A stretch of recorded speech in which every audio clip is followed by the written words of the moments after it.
Hello, everyone, and welcome to Two Perfect Gentlemen. I'm Dominion.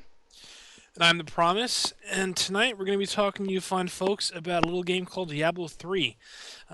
It's been out for well over a month now, and I believe the general consensus would be that the game has had its highs, it's already had its lows, and it quite possibly could be staying at the lows. Yeah, But I guess that all depends on who you talk to. yeah. Um, I mean, I really don't think that this decline with Diablo 3, as people are calling it, is really a decline. Every game hits this high-low thing. You see that more prevalently with World of Warcraft, I think, than you would with something like Diablo 3, especially since everybody was so excited to play it. It happens at every single expansion for World of Warcraft.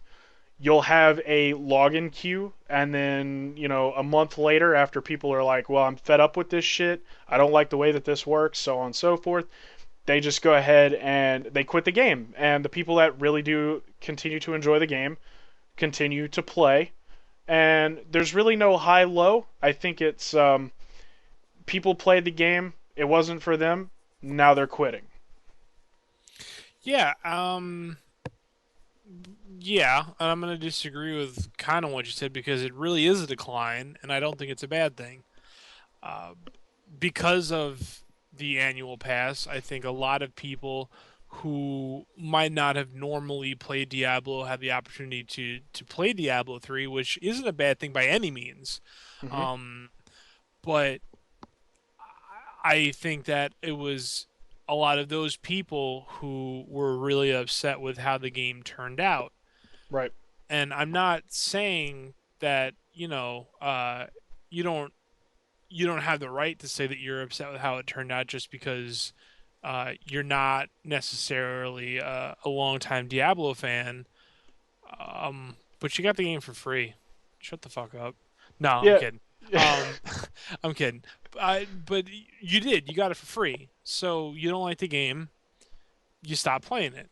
And I'm kind of hoping that as more of the people who are realizing that Diablo is not the game for them are moving away from the game, we start to get some more constructive criticism from the community.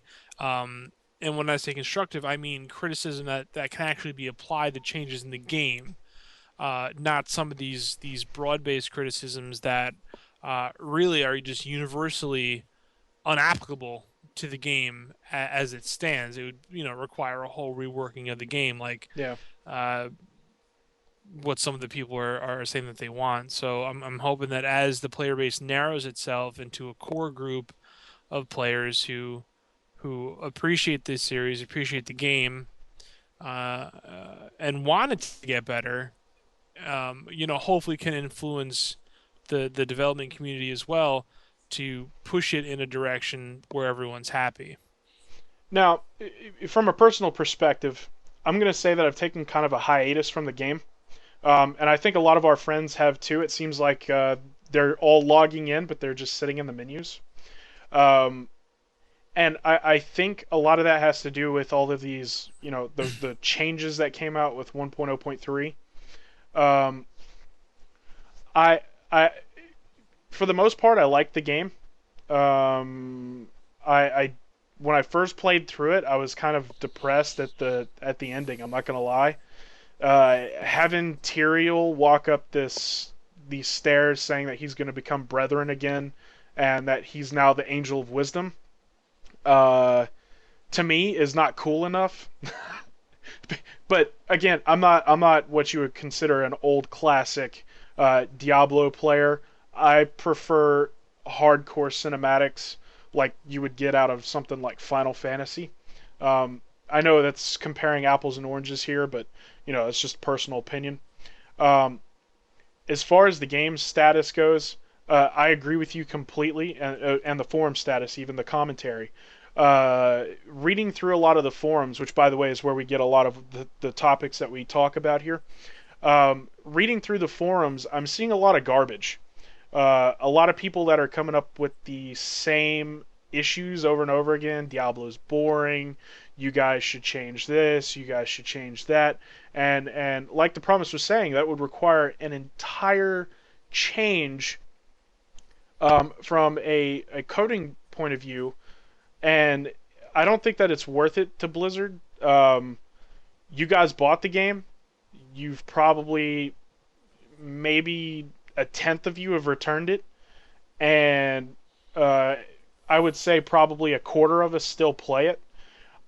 Personally, I'm waiting for the next patch to come out and for some of this stuff to iron out because as much as I love the fact that the repair costs are 25 grand per, 4 deaths, um, that's solely because of the inflation of gold for everybody else. I don't like it for myself, but as long as it stabilizes the market a little bit, um, I'm for some of these changes. But again, the forums are here lately have just been atrocious. Yeah, they have been. I mean, it's really like beating a dead horse with this game because we say it day in and day out.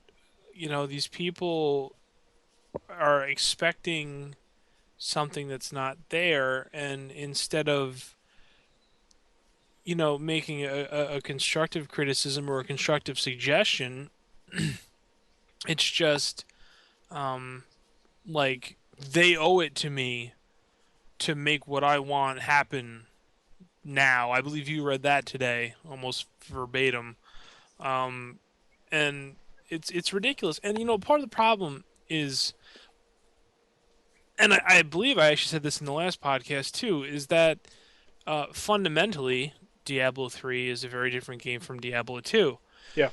And the people who left not because they were brought in by the WoW Annual Pass, the people who have left because they are Diablo fans and are bored, there's a very good reason for that. And part of the reason, no, not part of the reason for that, is the way that Blizzard set up characters. Because in Diablo 2, you pretty much built your character around your talent build. Mm-hmm. And once you locked in every point of your talent build, it was there to stay forever. Yeah. So you pretty much, if I had, let's say, a zealot paladin and I wanted a smiter, I would have to make a brand new paladin, level him up, and give him a smiter build. Yeah. And that was honestly part of what made Diablo 2 as long-lived as it was solely because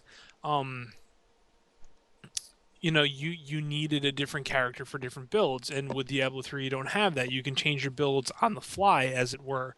And the runes. So that's a large part of the replayability of Diablo that was taken out. Another part of it, and I've touched on this before, is the items.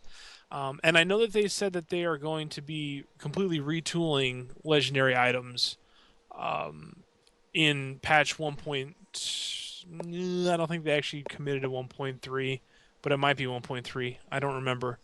Or 1.4, whatever the next major one is, past the one we have now. Yeah. And I know that said they are going to be retooling legendary items to make them worthwhile, to give them meaningful stats, and to give them some funky stuff too. So I'm hoping some like procking, chance on hit to use another class's skill or something. But part of what made Diablo 2 as long-lived as it was beyond the characters was the items, but they also directly influenced the characters. And let's say you're magic finding with your sorceress, and you find like a really badass necromancer wand that has some pretty beastly plus skills Mm-hmm. to I don't know, like summoning maybe, or like skeletons, like that might give you the impetus to go make a necromancer, a summoning necromancer, and then that's a whole journey right there. Well, I mean, it wasn't really a journey in Diablo 2 past a certain point. You just get power leveled and rushed. But I mean, it was still a couple of days out of your life just to get this guy up to like level 60 or so that you can start doing the cow level and shit and like getting your build hammered out. Yeah. And Um, and yeah, doing that. I read somewhere too. Like I said, I'm not a hardcore fan, but I've read some of you guys' statements, and there was one that said something along the lines of, him and four other friends or three other friends would play the game um, consistently just to try out different builds, What game? and Diablo 2. Okay. And their whole purpose was to, since you, like you were saying, your build was pretty much locked into place. They had to continuously create new characters, Oh yeah, right. and And it's time that's consuming. yeah, and it quite honestly is what made the game. Well, for the most part, experimentation, I guess, would be the best word for it. Which is something that I think Diablo 3 lacks just due to the Nephilim Valor buff. Well, yeah. I mean, you can't really experiment because if you experiment, you lose all your MFs. Right. Um, and that was a really cool part of Diablo 2 was, when you were starting to get bored with the game, you'd start thinking up some really wonky builds, and then you'd go try to make them work, and get gear for them and stuff. And then once they introduced synergy, where different skills helped improve other skills, I mean, that gave you even more build possibilities And past what they originally had. I just want to emphasize right now that even though we're talking about the differences between Diablo 2 and Diablo 3, we really cannot keep in mind we're talking about the differences, not comparing the two, because comparing them is like comparing apples and oranges, and it's just not something that is doable. The game mechanics are a little different. The entire way that you uh, spec your character and things are different. It's a completely different game. It's not really what you consider to be a sequel to the Diablo series. Yeah, it's only a sequel in the same aspect that it's an action RPG. That's really it. And then the storyline. Right. Um, uh, that's really all that ties it together. Um, and a lot of people are mad because they came from a game where farming was everything, Hmm. and uh, you had a broad idea of what was going to drop where. And if you wanted, let's say, um, jewelry like rings or amulets, you go and you ran Andariel. If you wanted runes, you go run the Countess. If you wanted X item level items, you go run Mephisto. And then, so like, if you needed a specific piece of gear for your build or your character, like you knew who you had to go run to get it. Right. And This that game was is way more random. well, but that yeah, and everything's random. The drops are random. There's way more random stats than any item in Diablo 2 like ever had. Like legendaries in Yeah. Diablo 2, like it was a set um it was a set stat for each slot and their values varied. Right. So you always got life leech, mana leech, um plus skill, chance to proc this, but it was just the values that varied. So you could have like 5 to 8% life leech on it, or 1 to 3 skills on it, or something like that. But like you knew Hmm. that if the item dropped, you'd be able to use it. Right. And it's not, and it's in Diablo 3, that's not the case Right. at all. You Well, can get a legendary wand, that has strength on it. yeah. And trying to pull us back into the decline of Diablo 3. I read there are a lot of people that are coming up with this, and I've seen the pictures on the forums and stuff. Crossfire is not going to give you an accurate depiction on everybody that plays that game. It's not like World of Realms where, the a bot can go out and scan a server, the World of Warcraft Armory servers, and tell you exactly how many people of a certain level are actually still playing the game. It's just the people that are still signed up for Crossfire, and you see that they were up at the 160,000 marker or whatever, and it's dropping drastically. So I read another post as well that tried to say, okay, well, Blizzard, if you're not paying attention to the Crossfire stats, have a look at your stocks. And I feel like that this was kind of a very naive standpoint, because apparently this person didn't check the other gaming creators around, like EA and Capcom and Square Enix, because ever since May 15th, or even the beginning of May, the stocks have plummeted for gaming companies. Like, so it's not centralized to Activision Blizzard. Yeah. Um, Yeah. Gaming industry right now, as a whole, isn't doing so well. I mean, Radical Games, who have been around for over 20 years, the same people who made the Prototype series, had to shut down today. They're no longer a studio, and they've been around for 20 years. oh, that's terrible. I Um, really like Prototype. yeah, I mean, the gaming industry in general right now is going through a tough time, like the rest of the country, and honestly, the rest of the world. Yeah, It's really an economic. I don't want. It's not a crisis, but it's really hard economic times for most of the world right now, and that's reflected in most of the markets. yeah. Um, there's one other thing that I'd like to bring up too, about reading the forums. And I brought this up in the last podcast. I feel like it's important enough to bring it up a second time, maybe Mm. even a third. I don't want to beat a dead horse, obviously, but I'm kind of tired of these people saying, "Yo, Blizzard, I bought your game. You owe me this." First of all, they don't owe you shit. Okay? You took a gamble. You bought the game. You played it. You didn't like it. Now you're quitting. That's your loss. Their gain. You played a shitty game. If you don't like it, never play a Blizzard game again, or don't play that series. That's if you do like Blizzard games. There's no reason for you to bitch and whine and moan. This is useless information that nobody really cares about, and that isn't giving, like we were talking about earlier, constructive criticism on how to improve the game. Yeah, the there. Yeah,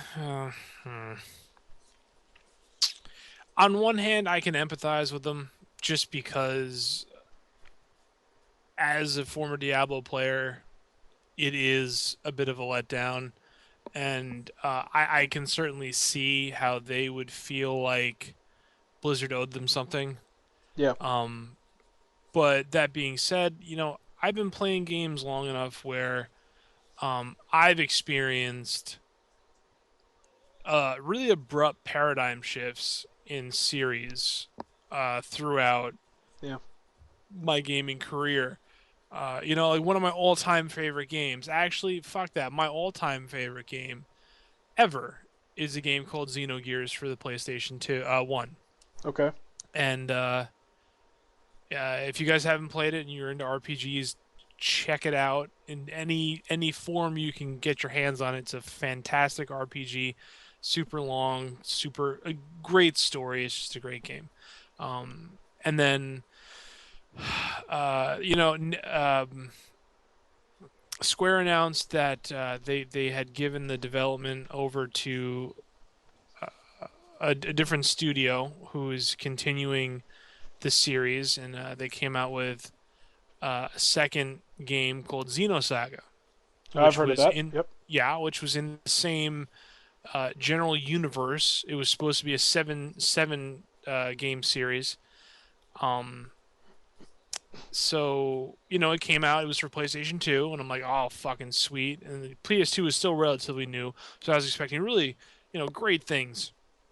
And then I bought it, and it was nothing like Xenogears at all.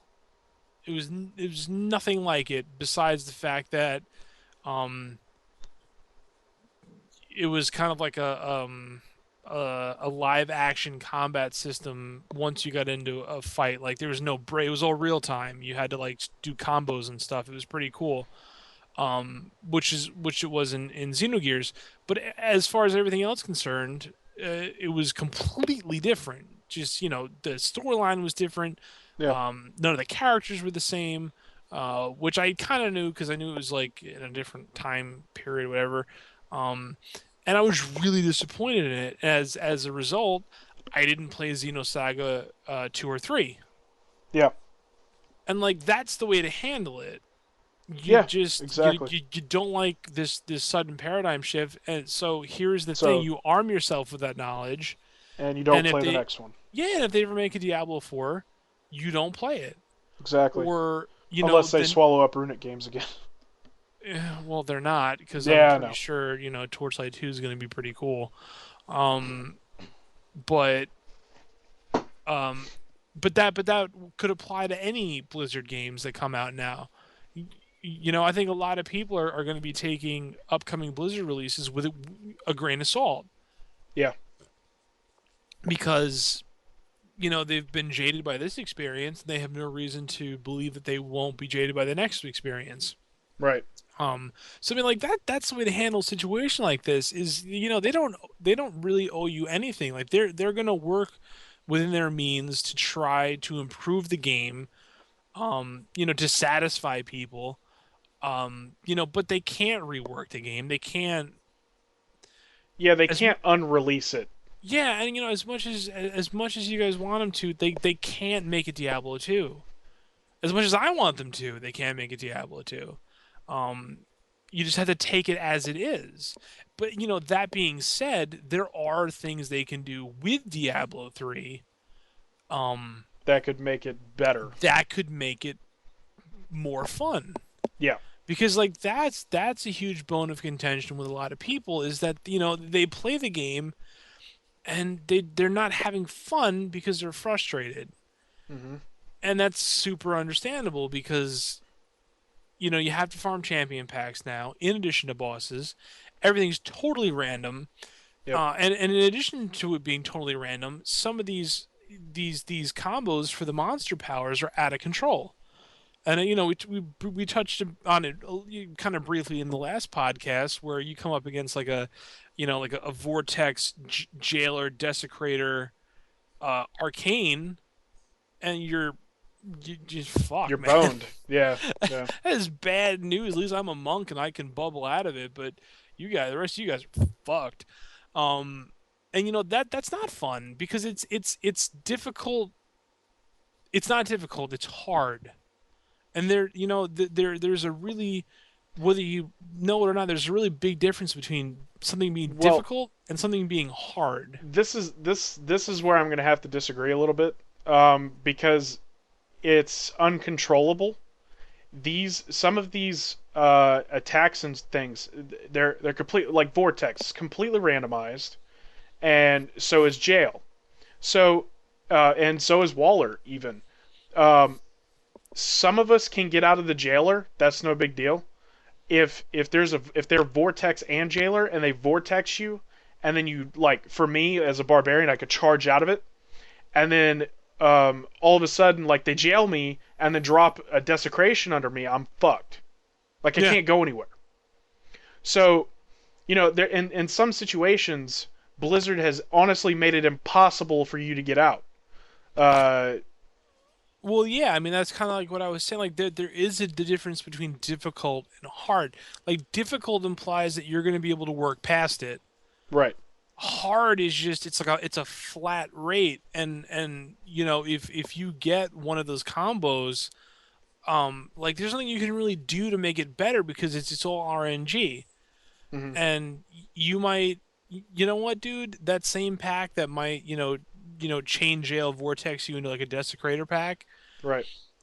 in a different playthrough, you might just walk up to them and one shot the whole group because they don't catch you in that clutch jail. or they don't get you in that vortex back into a patch of desecration. You know what I'm saying? Yeah, So you could just walk up on them and just tear through them and keep going and be like, "Fuck, that was easy." And the same person hits the same pack, and then they get like a bad vortex jail combo and they're dead. yeah, yeah. I've had that happen so many And times. It's not even just funny. and it's frustrating. It's not fun. It's frustrating, and that's Yeah, bad because after you hit Inferno, that's all you're doing. and I think that's the one part of the game that Blizzard really didn't look at. Um, how do you feel when you play that game? Like, did they ever once stop and ask the testers? So after you've played it, how did you feel?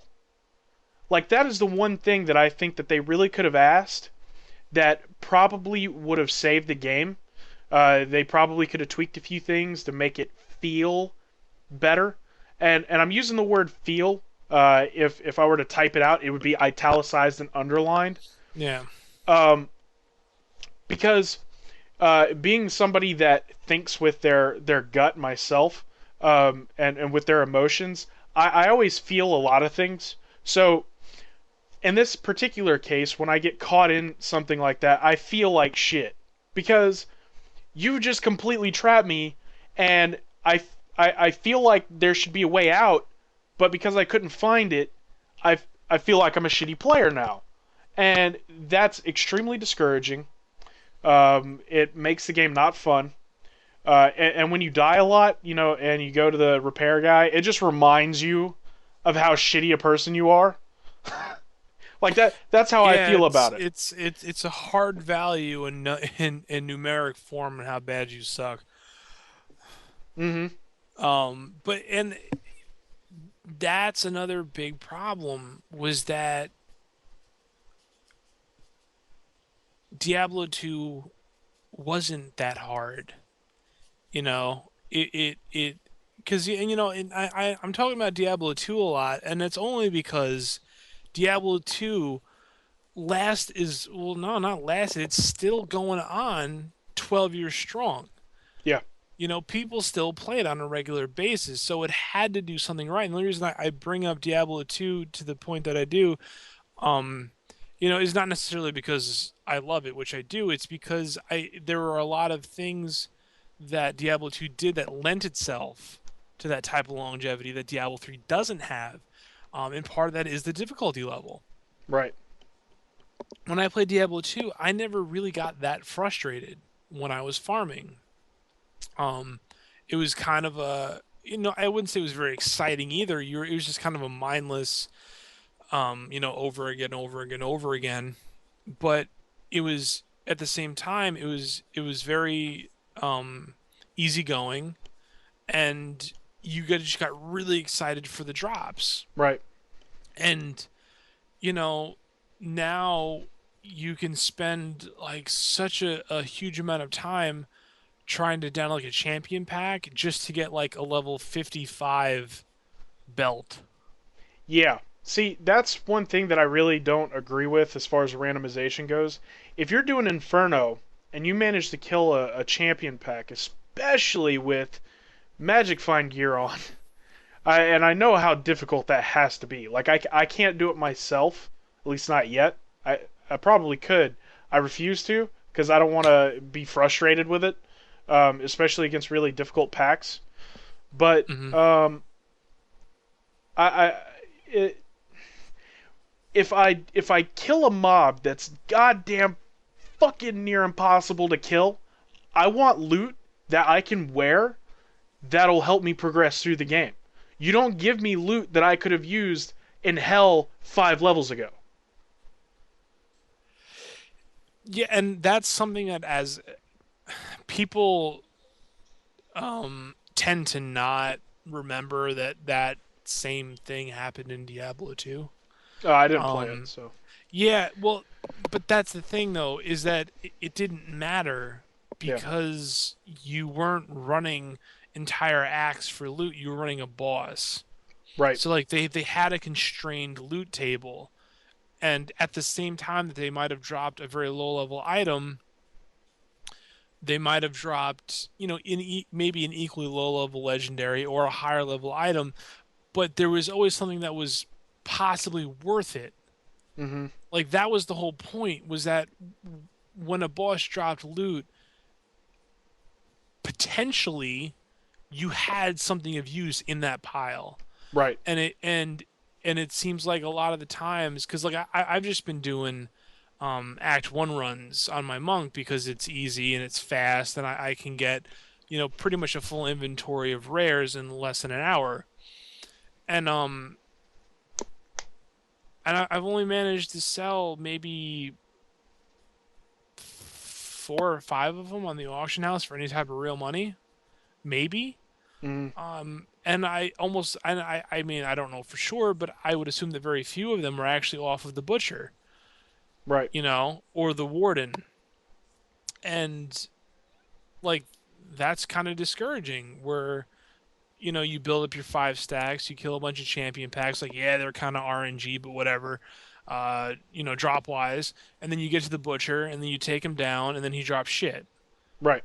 And not only does he drop shit, it's all shit and it's all really low level shit. Right. And then you identify it, and it's even shittier than it was before. So it's like shittier shit. And then you vendor it for shit money to pay for your fucking high repair bill. Like, it's lending itself to an atmosphere of just like a big circle jerk of frustration. Yeah. And like, I definitely feel where a lot of players are coming from, because it's part of the reason why I don't play it as much as I used to, because like I don't feel that drive, because I don't feel that if I do play it, I'm gonna find something rewarding, unless I want to go try to slog through Act 3, which I don't have the gear for right now on my monk, and is a real fucking pain in my dick. Yeah. Which is, of course, where all the high drop rates for eye level 63 shit is. Mm-hmm. And that's exactly why I haven't been playing, is because I don't feel like I'm being rewarded enough. It's like you bust your ass to get through an entire act, and Blizzard doesn't even have the decency to pat you on the back and say good job. And by the way, here's your trophy. Like, very seldom do you even get that sort of that sort of loot table.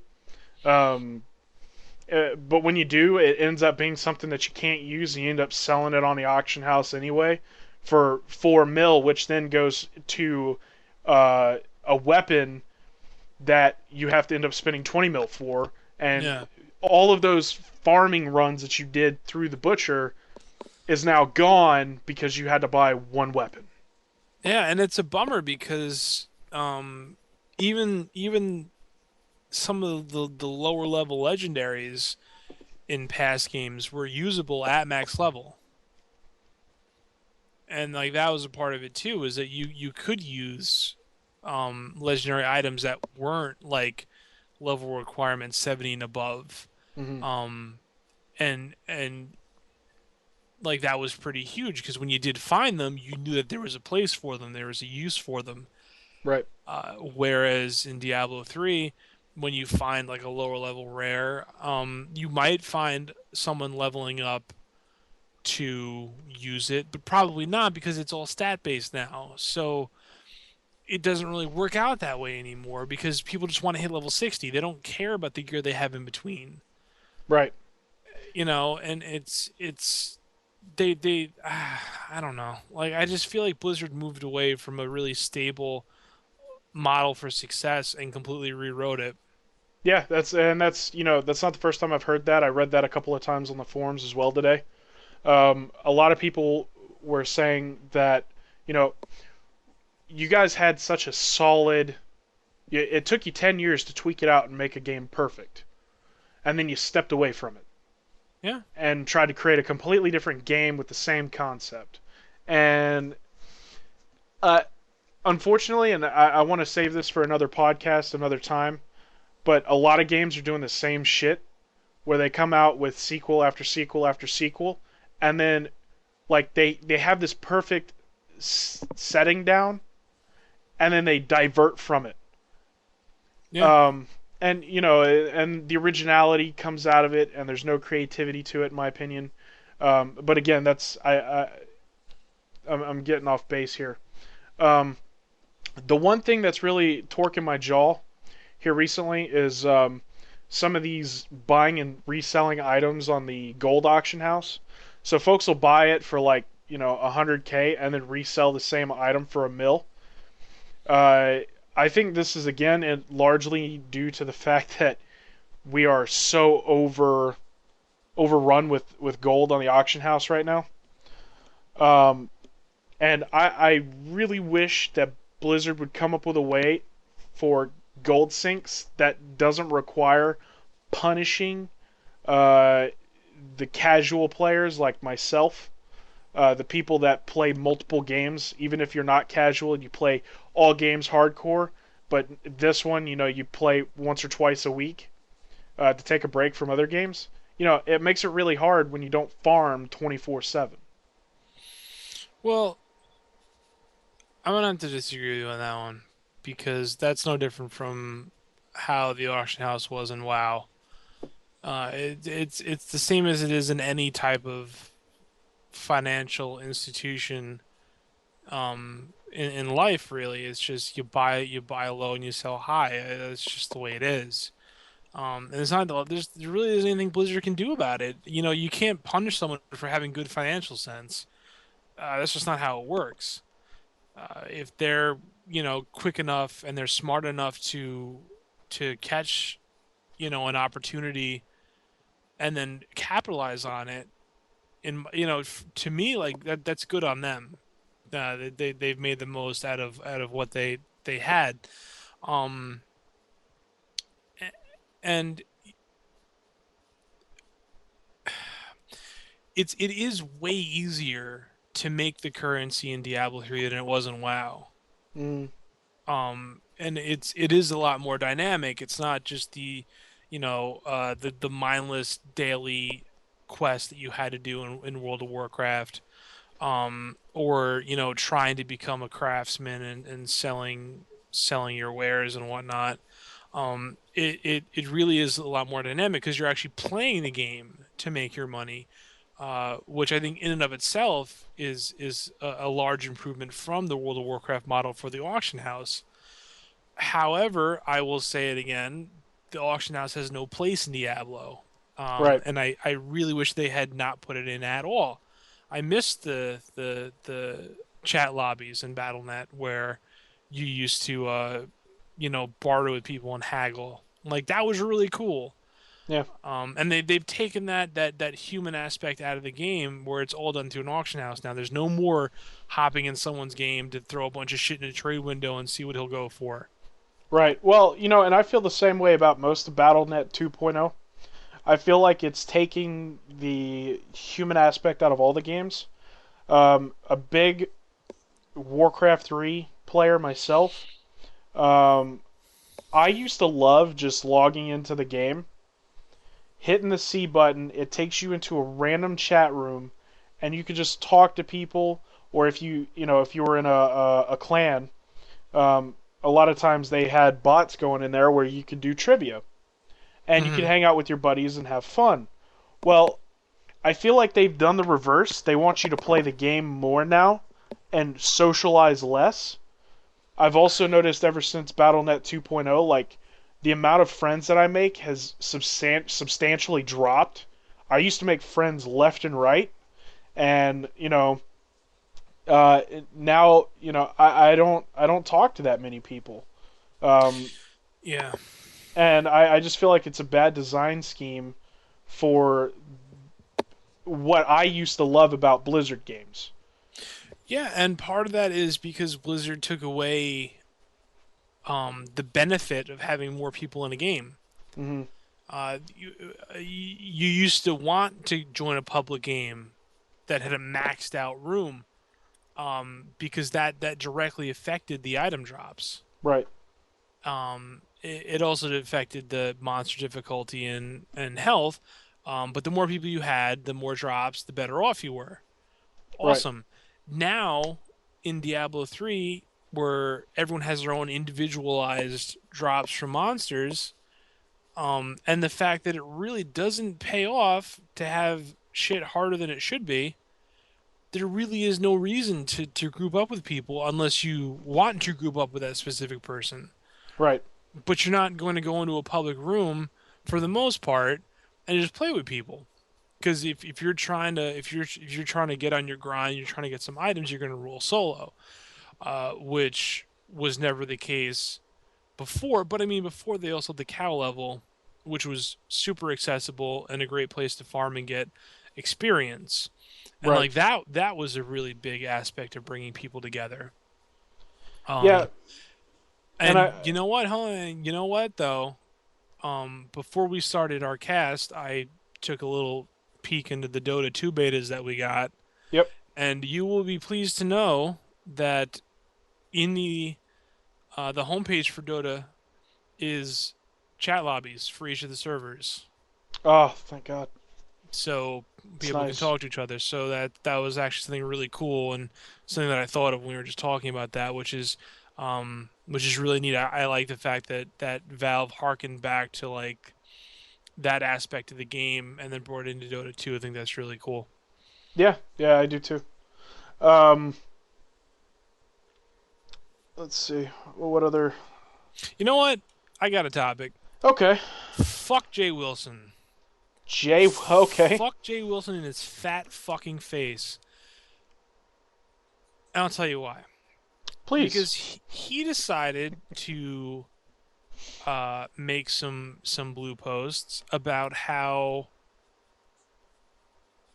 people who were disappointed in Diablo 3's incongruities to Diablo 2 Hmm. were just imagining things Yes, and I did read that. weren't remembering things as they actually happened.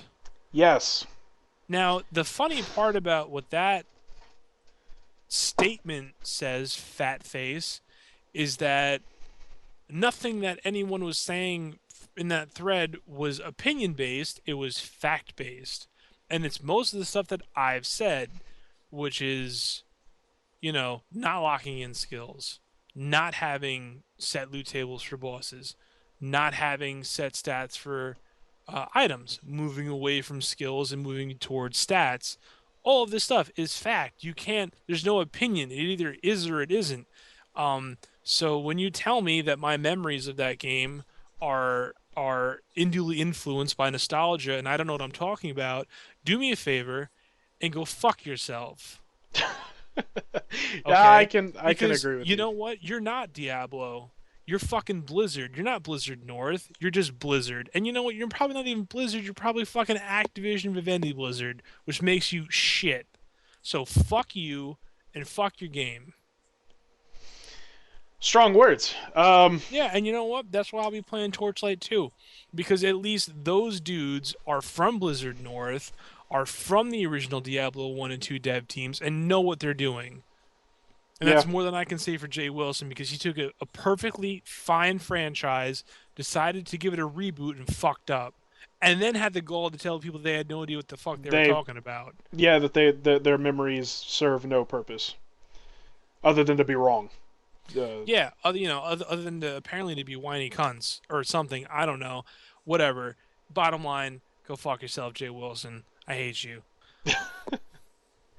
um, so anyway, you'll notice that a lot of the topics that we talk about for the Diablo 3 segment is roughly along the same lines just about every week, but that's solely because it never really changes.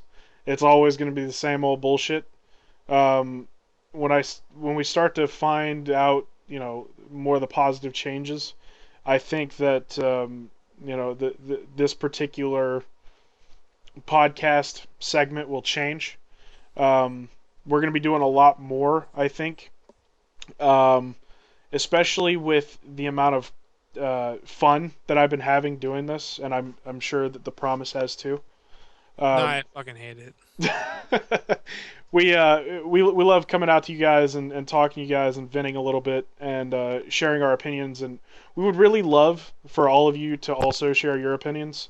The one thing that I can, as far as this podcast goes, I really look up to Day Nine. He's an inspiration, I think, to everybody. Uh, he's what really got me knowing that I was, that I could do this. And I like talking. I like talking about games. spent 2 hours telling guys at work about it, and they had no idea what the fuck I was talking about. And from our perspective, uh, we really love doing this stuff, and we're going to continue to try to bring you guys the best of the best. And we want to display both sides of the spectrum, not only the good but the bad and the indifferent. Um, the promise. Have you got anything that you want to add to that? Yeah, I mean, I pretty much agree with everything you said. In any of the formats and mediums that we can post these on, they all have a form of comments or replies. So by all means, feedback is welcome. Also, questions or possibly even, topics for the next week's podcast. Like anything you can contribute, you know, is great because that just makes it a more organic experience for everybody else. And I mean, and if you did listen to this and you did enjoy it, then just do us a favor and just try to follow us. Like we're on Twitter. Are we two perfect gentlemen on Twitter, or are we two perfect gents? I believe we're two perfect gents. All right, yeah. So two perfect gents on Twitter. Follow us. You can also hit us up on Facebook. We're facebook.com/two perfect gentlemen. You can follow us there. We'll have updates. We'll have the podcast posted on there. Our Twitter feed's linked there, so you can see that too. Yep. And then if you are watching this on YouTube, and you like what you hear, subscribe. Or if you don't feel like subscribing, at least give it a listen and a like, just so that we know that we're doing something right. And if you think we're not doing something right, let us know. And if we can change it, we most definitely will.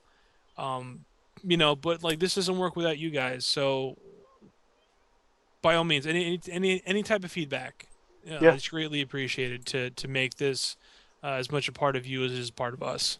And I think on behalf of both of us, we want to thank the 400 people that watched our first podcast.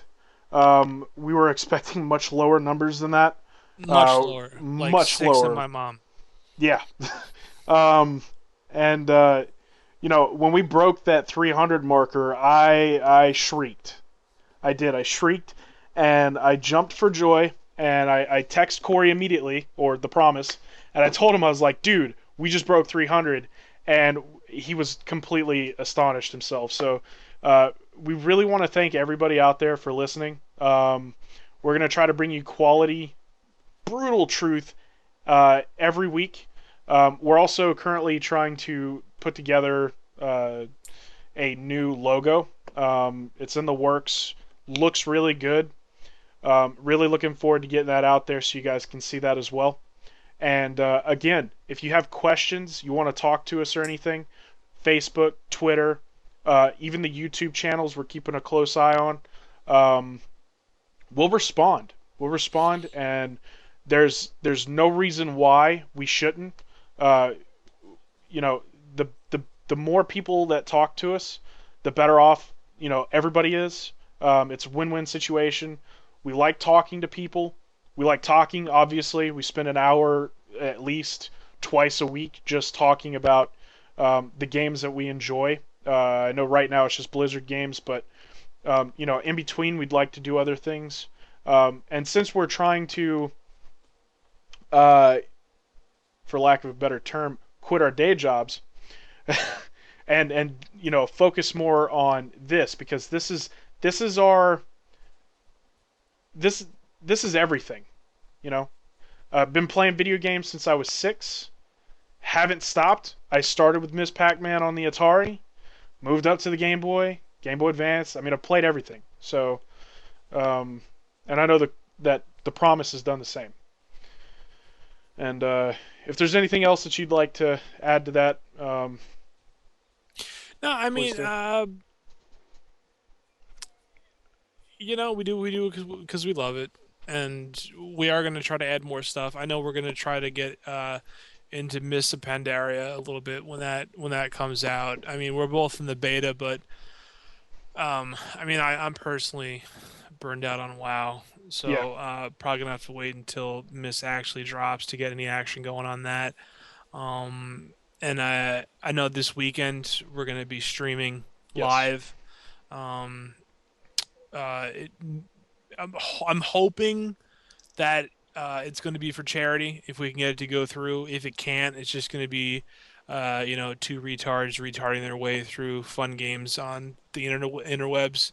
We're hoping to do a hardcore melee demon hunter stream. Let's see how far we get. So that'll be this weekend. And as new games come out, you will talk about them. And you know what? And I did a solo podcast earlier today regarding Mass Effect 3's extended endings. And I'm kind of hoping that both of us can do more. And it wasn't long. It was like 27 minutes. And it was just me giving a brief rundown and what I thought about it. And I'm hoping that we can do more of that in the future, Yeah. where when something happens in the gaming world that strikes us on any level, we can just pop on the computer and just talk to you guys about it, and then see what you think about it. So Yeah. I'm hoping we can do some more of that, so we can just, it's because it's not Blizzard's not gaming. Like, that's easily the most accessible part of it, but there's so much more to that, and I'm hoping we can break into that sooner rather than later. Yeah. Yeah. I completely agree. Um, Personally, though, being a RTS, I really like RTSs more than I do anything else. I have more of a tendency to focus on StarCraft, Warcraft. Played Civ 5 there for a while. Got really good at it for all of like 2 weeks, and now one of my friends is capturing me in a corner, and I'm getting rage quitting and shit. Um, Yeah, it was a fun game. yeah. And right now I'm forcing myself to learn how to play Terran. It's my worst race, so I'm trying to play the shit out of that. But between the show and playing the game, if I could do the show full time, I will totally be right there. I do a lot of analyzing of games. I watch a lot of Day 9. I watch a lot of different um, uh, major league games like MLG, IPL, NASL or Nasal, um, and anytime that we can go to any of these events, we will be there. We will do coverage on it. And I really hope that we can get to do that here soon. From what I could tell, there hasn't been too many major league uh, conventions or anything happening in the U.S. A lot of it's overseas. We can't really afford that right now, but hopefully we will eventually. Um, so yeah, subscribe. Help us out. Get us up there. Um, and we'll be more than happy to voice our opinions on your issues, and you can voice your issues or your opinions on our issues, and give each other feedback. Yes, and remember, if you do that, you won't have to hear any more rambling monologues at the end of podcasts. That's Yes, an important thing to remember. If you do what you need to do, we won't talk like retards. And you won't have to listen to us talk like retards. That's like a win-win situation.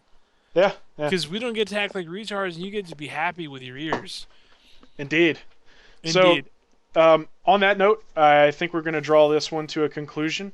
Thank you all for listening. This is podcast number 3, and we will definitely see you guys next time. Later, kiddos.